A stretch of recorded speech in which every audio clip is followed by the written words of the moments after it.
Hi everyone, I'm Nilushi and this is my colleague Aisha. Today we will share Deloitte's perspective on the beneficial ownership disclosure and explore how digital tools can make your compliance journey smoother. That's right. With the 2025 Amendment to the Companies Act of Sri Lanka, every company must maintain a register of its beneficial owners.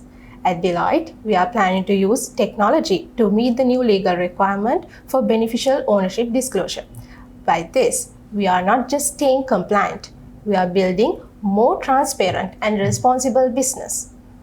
Yes, the amendment requires every company to maintain a register of beneficial owners with accurate identity details such as name, date of birth, nationality, address, NIC number, tax identification number, which is the TIN number, contact details, and ownership information. The aim is transparency to deter money laundering and other financial crimes by identifying the real owners behind companies. At Deloitte, KYC process is already in place for conflict check and risk management purposes. Deloitte, being a designated non-financial business or profession, conduct customer due diligence for all its clients, and risk indicators apply, like complex structure, high-risk jurisdiction, or when politically exposed persons involved. Therefore, maintaining a beneficial ownership information is an addition to these compliance checks. Yes, Aisha. So now we are planning to share an updated KYC with beneficial ownership details with our clients, where clients must provide information along with certified verification documents such as NIC, passport, and address proof. You might think how automation plays a role. Here's how. It's a SharePoint-based automation process which we call as Green BO flow. We send standardized KYC forms to capture beneficial ownership details. If any information is missing, SharePoint automatically detects it and sends a follow-up request to the client. We use the central bank's FIU sanctions screening tool, planning to run NIC verification via the Department of Registered Persons and verify the documents.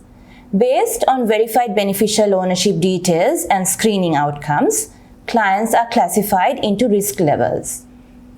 Verified data of beneficial ownership is extracted into a digital register.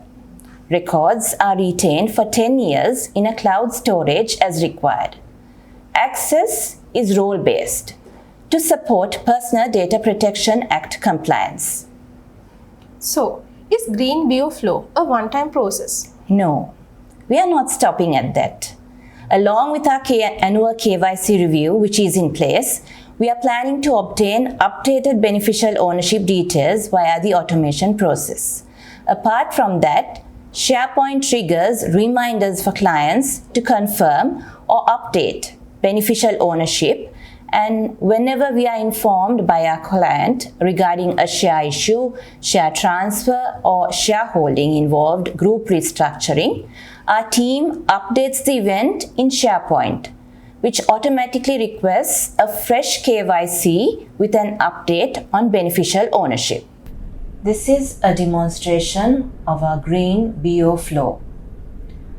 The Green BO flow begins when an event is triggered in the MS list, such as client onboarding, share transfer, and share transmission, etc. Immediately, an automated email is sent to the client requesting the necessary KYC and BO forms. Once the client receives the email, they are expected to fill out the required details and reply with the completed forms.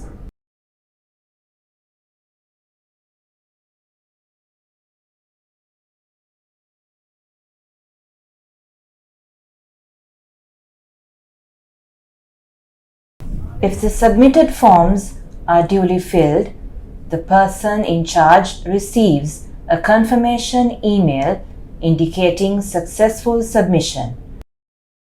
Afterwards, verified information is securely extracted and saved into the BO register with limited access in line with PDPA.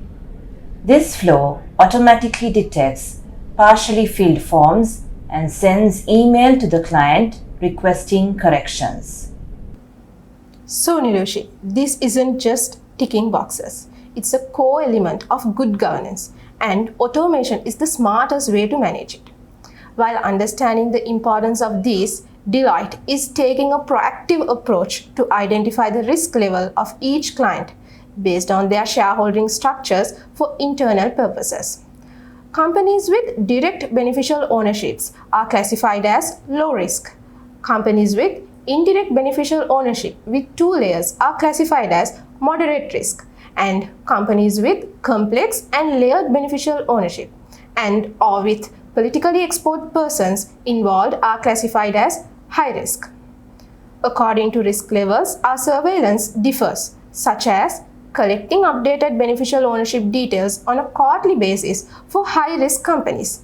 We believe that this approach helps our clients to comply with the legal requirements.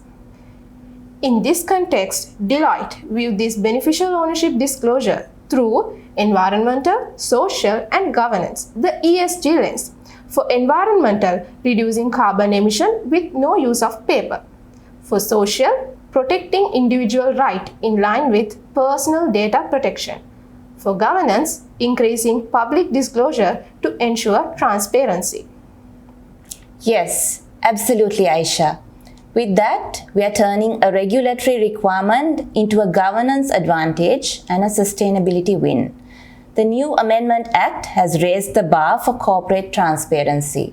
But with smart automation and a strong ESG mindset, compliance becomes a strategic advantage.